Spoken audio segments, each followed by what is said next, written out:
दोस्तों, एक बार फिर से एफके एजुकेशन में आपका स्वागत करता हूं। आज हम बात करने वाले हैं क्लास 10th के एनसीईआरटी का प्रश्नावली 1.1 पार्ट नंबर 2। मैंने पिछले पार्ट में क्वेश्चन नंबर 1 के बारे में बात कर चुका हूं। आज क्वेश्चन 2 पढ़ूंगा। चलिए, तो देख रहे होंगे, दर्शाइए कि कोई भी धनात्मक विषम पूर्णांक, क्वेश्चन नंबर 2 लिखा हुआ है, 6q+1, 6q+3, 6q+5 के रूप का, जहाँ q कोई पूर्णांक है। q कोई पूर्णांक है, हमें यह दिखाना है कि कोई विषम पूर्णांक 6q+1, 6q+3 और 6q+5 के रूप का होगा। चलिए, तो इसके बारे में हम बात करते हैं। इसे अच्छे से हमें समझने के लिए पहले इनके कुछ बेसिक कॉन्सेप्टों को हमें समझना होगा। जैसे देखिए, अगर 2 से 7 में भाग देना हो, 2 से 7 में भाग देना हो, 2 तिया 6, आपको रिमाइंडर बचेगा 1। तो ये हमारे कहने का मतलब ये हुआ कि भाजक हमेशा रिमाइंडर से बड़ा होगा, न कि रिमाइंडर से छोटा होगा। रिमाइंडर से हमेशा भाजक बड़ा होना चाहिए, छोटा कभी नहीं होना चाहिए। यही रूल के आधार पर हम सिद्ध करेंगे कि 6q+1, 6q+3 और 6q+5 के रूप का विषम पूर्णांक होगा कि नहीं। चलिए, तो इसके बारे में हम देखते हैं। जैसे देखिए, इसका शर्त होता है 0 less than r less than b, b यानी भाजक। 0 less than r less than b, b यानी भाजक। आर का मान जो होगा, ये जो भाजक 2 है, ये भाजक 2 से हमेशा आर ई मीन्स रिमाइंडर शेष का मान हमेशा बी से छोटा होगा, न कि बी से बड़ा होगा। बी से हमेशा आर का मान छोटा होगा। 0 हो सकता है, उससे कम हो सकता है, लेकिन उससे बड़ा कभी नहीं होगा। आर का मान हमेशा 0 के बराबर होगा, लेकिन बी से हमेशा छोटा होगा। जैसे देख लीजिए, यहाँ रहे 0 greater than r greater, b के जगह अगर 4 लिखा रहे, तो आप आर की जगह आप 0 ले सकते हैं, 1 ले सकते हैं, 2 ले सकते हैं और 3 ले सकते हैं, लेकिन आप 4 नहीं ले सकते हैं। आप आर का मान 4 नहीं ले सकते, क्योंकि इसमें शर्त है कि आप आर का मान 0, 1, 2, 3 यानी कि 4 से भाजक से छोटा ही ले सकते हैं। भाजक से बड़ा आप आर का मान कभी नहीं ले सकते हैं।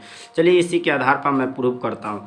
चलिए, क्वेश्चन नंबर 2, उसमें लिखा हुआ है कि 6q+1, 6q+3 और 6q+5 के रूप का एक धनात्मक विषम पूर्णांक होगा।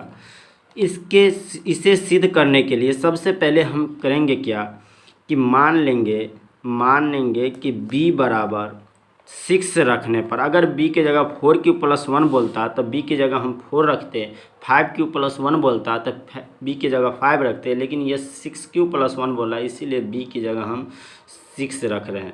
b की जगह 6 रखने पर, b बराबर 6 रखने पर, अगर आप b 6 रखते हैं तो इसका जो आप कंडीशन देख रहे हैं, 0 less than r less than b की जगह आप 6 लिख दीजिए। अगर आप b की जगह आप 6 लिख रहे हैं तो r का जो मान आप दे सकते हैं, 0 दे सकते हैं, 1 दे सकते हैं, 2 दे सकते हैं, 3 दे सकते हैं, 4 दे सकते हैं या 5 दे सकते हैं, लेकिन आप 6 आर का मान नहीं दे सकते हैं।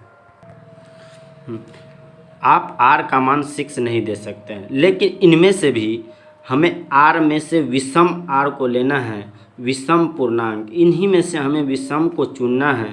तो अगर हम विषम को चुनें तो विषम पूर्णांक यहाँ 1 है और 3 है और 5 है। इसके अलावा और कोई विषम पूर्णांक नहीं है, विषम इन्हीं तीनों को। तो चलिए, अब इनके बारे में हम बात कर लेते हैं। सबसे पहले कंडीशन 1 पर अप्लाई करेंगे। केस फर्स्ट में हमें जैसे जानते हैं, पिछले ही पार्ट से जानते होंगे कि भाज्य बराबर फॉर्मूला होता है भाजक गुने भागफल, भाजक गुने भागफल और प्लस शेष। यहाँ शेष की जगह तो हम 1 लेंगे, एक जगह 3 लेंगे और 5 लेंगे। शेष की जगह इन तीनों मान को हम ले सकते हैं। सबसे पहला शेष रिमाइंडर r बराबर 1 लेते हैं। तो चलिए भाज्य बराबर देख लेते हैं। भाज्य यानी a, और भाजक हम तो पहले ही मान चुके हैं b बराबर 6, तो 6 और q के जगह k दीजिए या q दे दीजिए आप, प्लस शेष 6k या q दीजिए आप, उसके लिए कोई a, भाज्य a हो गया, और 6q प्लस भाजक गुने भागफल। तो भाजक तो हम पहले ही लिए सीखे हैं 6, और भागफल आपको q हो गया, यानी q लीजिए या k लीजिए, प्लस शेष पहली बार में हमने शेष 1 लिए हैं, तो केस फर्स्ट में a बराबर 6q प्लस 1 के रूप का आ गया। चलिए केस सेकेंड में हम चेक कर लेते हैं।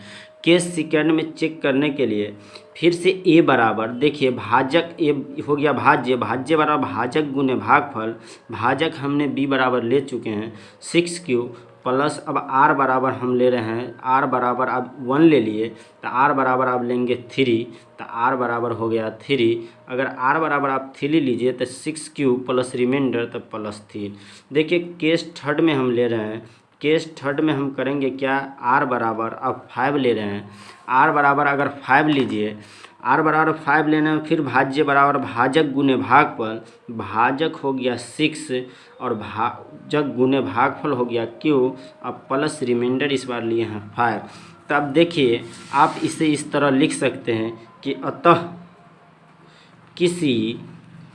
किसी हमने तीनों रूप का दिखाने के बाद यह लिखेंगे।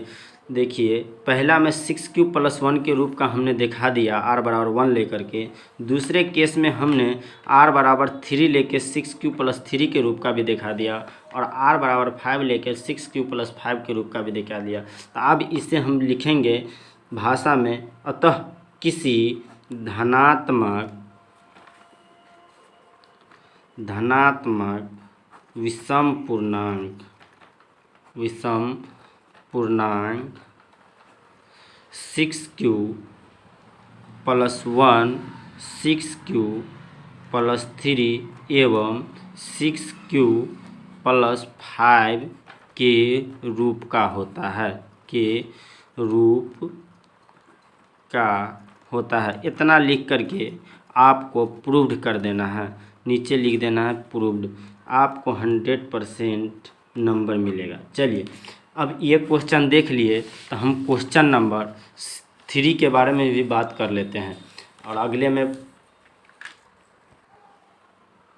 देखिए क्वेश्चन नंबर 3 में लिखा हुआ है, किसी परेड में 616 सदस्यों वाली एक सेना आर्मी की टुकड़ी को 32 सदस्यों वाले बैंड के पीछे मार्च करना है। यानी 616 सदस्य वाले एक सेना, उसके पीछे 32 को सदस्य वाले बैंड को उसके पीछे घुमाना, मार्च करना है। दोनों समूहों को समान संख्या वाले स्तंभों में मार्च करने के स्तंभों की अधिकतम संख्या, अगर इस तरह का क्वेश्चन रहे, स्तंभों की संख्या निकाले और 2 वैल्यू दिया रहे, तो चलिए इनमें हमको करना क्या है कि आप दोनों को ले लीजिए और इनका एचसीएफ निकाल दीजिए, आंसर आपको आ जाएगा।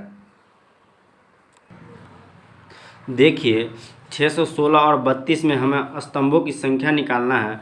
आपको करना क्या है कि आप किसी भी विधि से निकाल सकते हैं एचसीएफ, अभाज्य गुणनखंड विधि से निकालिए, या आप इसे भाग विधि से निकालिए, या यूक्लिड भाग एल्गोरिथम विधि से निकालिए, किसी भी विधि से निकाल सकते हैं। चलिए मैं इन्हें सोच रहा हूँ कि अभाज्य गुणनखंड विधि से ही निकाल दूँ। 616 है सब और 32 है। देखिए 616 का आप अभाज्य गुणनखंड इस तरह से निकाल सकते हैं। सबसे पहले आप 2 से लगाएंगे, 2 से लगाएंगे, 2 तिया 6, एक उतारिए, भाग नहीं लगा, 2 अट्ठे 16, 308 दूना इसी 616, फिर 2 से लगाइए, 15 दूनी 30 और 4 दूनी 8, फिर 2 से लगाइए, 2 सत्ते 14, एक बचा, 2 सत्ते 14, फिर 3 से नहीं लगेगा, 3 दूनी 6, 7 से लगाइए, 11 सत्ते 77। देखिए कितना आ गया, 2 गुने 2, 3 2 आया, गुने 2, फिर गुने 7 और गुने 11। अब 32 का उसी तरह आप अभाज्य गुणनखंड निकाल दीजिए। 32 का 2 से लगाइए 16 आएगा, फिर 2 से लगाइए 8 आएगा, फिर 2 से लगाइए 4 आएगा, फिर 2 से लगाइए 2 आएगा। देखिए इसे लिख सकते हैं 2 गुने 2 गुने 2 गुने 2 गुने 2। ये देखिए मौसा एचसीएफ निकालने के लिए जो दोनों में मिले, जो दोनों में कॉमन हो उसे आप बाहर निकाल लीजिए, वही हो जाएगा मौसा।